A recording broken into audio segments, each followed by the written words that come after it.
town of Santa Rosa, there once lived a couple named Hugo and Imelda.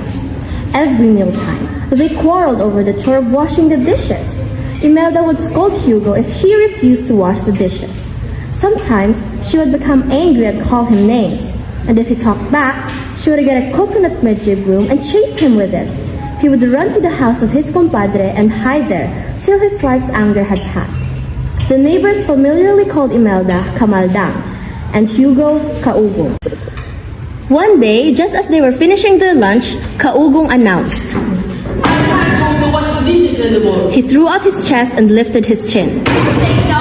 Asked Kamaldang, holding up her chin higher than his. I say so. I worked so hard to build this morning. I'm not going to wash any dish. Kamaldang stood up with her arms akimbo. She glared down at Kaugong across the table.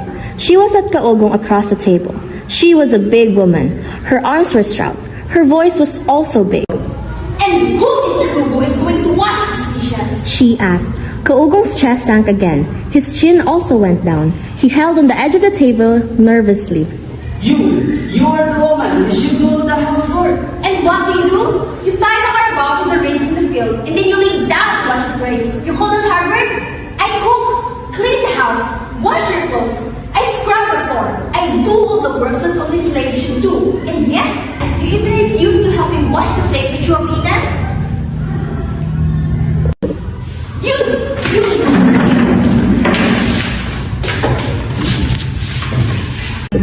Kaugong ducked under the table. Don't strike me. Come out from under the table, you coward! Lay down your broom. Alright, come out! Kaugong returned to his seat opposite her at the table. What have you say? Asked Kamaldang, wiping her eyes. Let's stop quarreling over the plates. Let's have a wager. The first of us will stick after it's segregated. Will wash always the dishes. Only that? The first one who talks will always wash the plates and bowls and pots and pans always. Right. If you say just one word to me or to anybody or to anything, after it's segregated, we'll wash always the dishes. That's easy. I can keep my mouth shut even for a week. Come, you even talk to your carabao. Are you ready? Yes. Kamaldang sat upright in front of him across the table. She nodded her head, compressed her lips, and Kaugong said, Begin. They both fell silent. Soon, the cat began to mew for its food. Neither Kamaldang nor Kaugong paid attention to its mewing. The cat jumped upon the drying dishes to lick the leftovers. Kamaldang did not drive the cat away. Neither did Kaugong. The cat licked the pot and pan on it, overturned the kettle, spilled its contents, then went to lie down under the table. Kaugong pretended that nothing had happened. He continued to sit still, and so did Kamaldang. Soon, it was getting late in the afternoon, but they went on sitting mutely at the lunch table. Their eyes were tired from staring hard at each other. Tears began to roll down their cheeks. Kaugong's shirt became damp with his sweat. Kamaldang's sweat gathered on her forehead and trickled down to the sides of her face and fell drop by drop to her breast. A neighbor called. Compadre Hugo! Oh, compadre! Kaugong did not answer. The neighbor called again. Compadre Maldang! Yoo-hoo! Compadre Maldang! Yoo-hoo! Compadre Hugo! May I borrow your axe? Kamaldang did not answer. Kaugong looked at her silently. Perhaps nobody's at home. But why did you leave their ladder at the door? Do you usually remove it when they go away? Well, I just go get the axe and return it later. The neighbor went up. When the neighbor went up the bamboo ladder, he was shocked to see Kamaldang and Kaugong sitting silently at the table where the plates had dried up with the leftovers. He hurried toward them.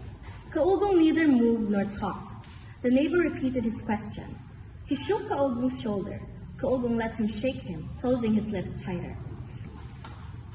The neighbor turned to Kamaldang. Speak, compadre, what happened? He shook her shoulders too. She pushed him roughly aside but did not speak. The neighbor was alarmed. He did not get the axe but ran out to the rest of the neighbors. He told them that something terrible had happened to his compadre Ugong and comadre Maldang. The neighbors gathered at Kaugong's dining room. They took turns trying to make them speak, but the two continued to sit staring at each other in silence. Kamaldang looked at her husband threateningly for a moment, then closed her eyes. Kaugong knew that she did not so to avoid looking at the neighbors. He also closed his eyes and ignored everyone who had come up to his house. Kamaldang was very angry with his compadre's interference, but she dared not to speak her mind. She pretended to be asleep. The compadre was very much worried. He ran to the village herdman. The herdman ordered some of the men to look for boards and make 2 coffins immediately before the milady would go to them. In no time, the 2 coffins made of rough planks hurriedly nailed together were finished. The women began to weep for Kamaldang. She had leaned rigidly against the back of her chair, closed her eyes, and shut her lips tight. The herdman asked the men to gather around to lift the couple into the coffins. We shall bury them at sunrise. The man easily lifted Kaugong and places him inside his coffin. Surely, he thought to himself, he would win the wager. He would not be afraid of being buried. Why, he would just get out the grave when the neighbors were gone. He thought everything going on was great and fun, and he was enjoying himself. How he would frighten them all when he returned from his grave. No, Machas! Get out! Get out of my house! Shame on you for coming here, messing with our lives! Kaugong leaped to his feet. He also shouted.